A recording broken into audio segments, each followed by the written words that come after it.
Shalom,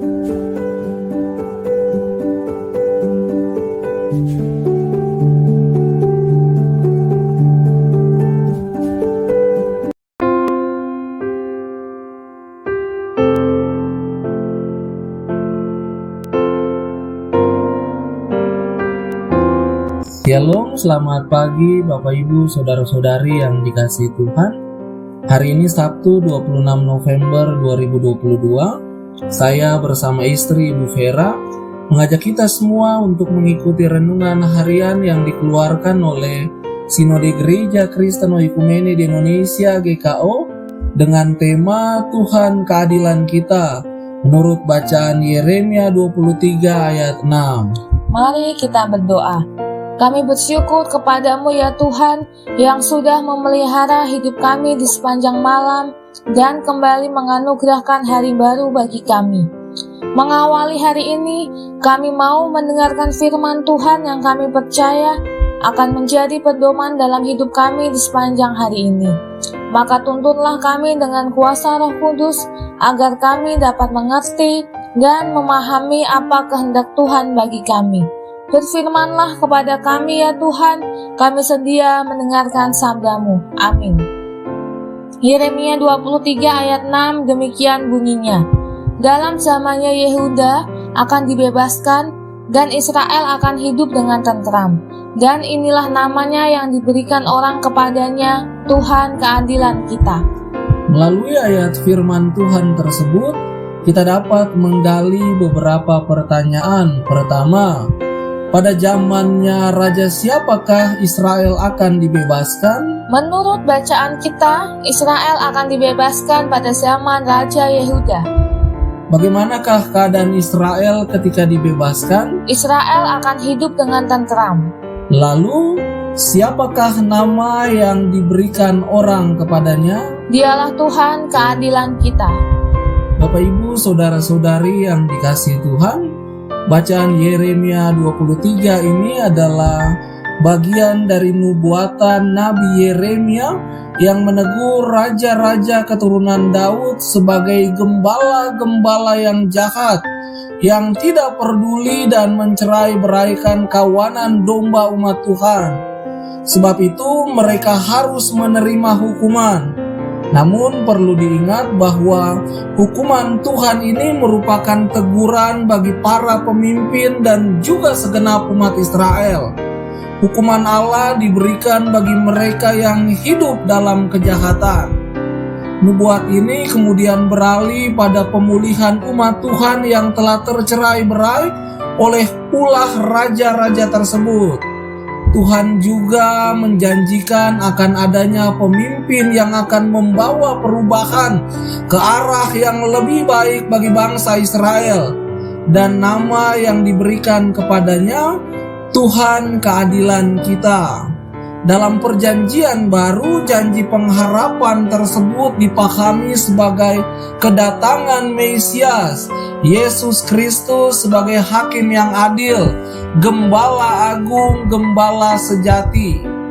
Kata gembala di sini merujuk kepada para pemimpin, baik pemimpin dalam keluarga, pemimpin dalam organisasi, pemimpin dalam perusahaan, pemimpin politik, dan juga pemimpin dalam gereja.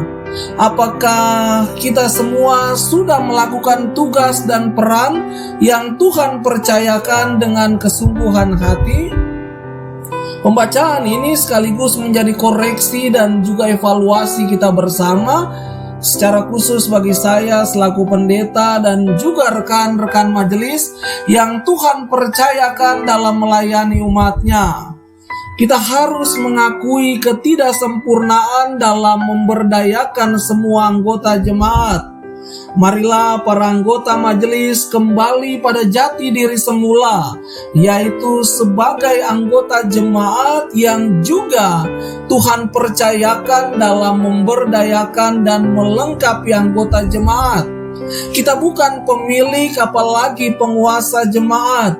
Kita hanya pelayan sekaligus anggota jemaat yang terlibat dalam pelayanan dan pekerjaan Tuhan. Karena itu, tidak boleh ada lagi pemisahan antara pejabat yang berkuasa dan anggota jemaat yang dikuasai, karena hanya Kristus yang berkuasa di dalam gereja, antara yang di atas dan di bawah.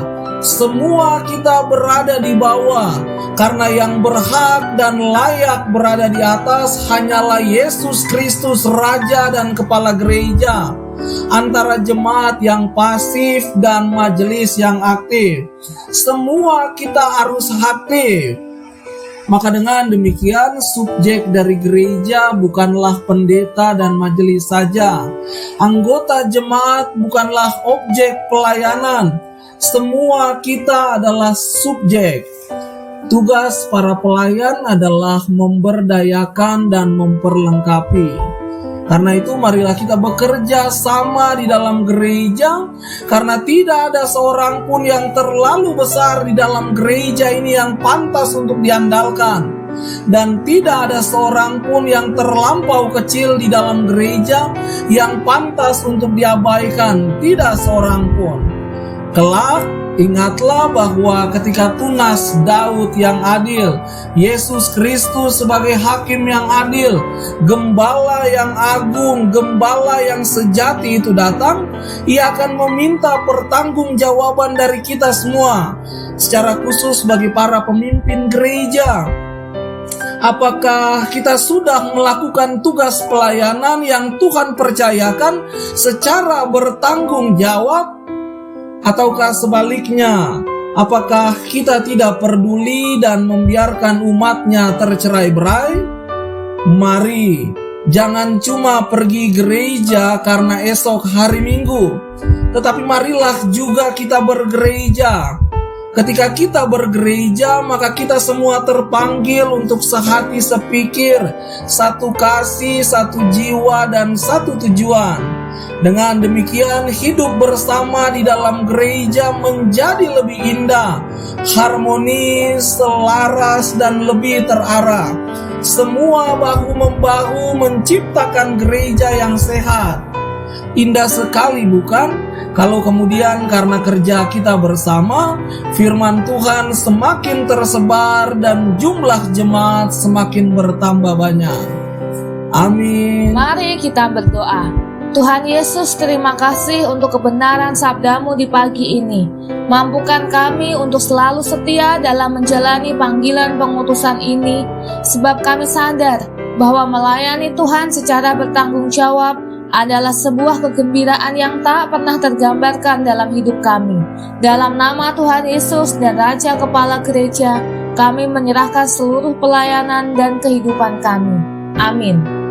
Selamat pagi, selamat menikmati waktu yang indah bersama keluarga terkasih. Tuhan Yesus beserta kita semua.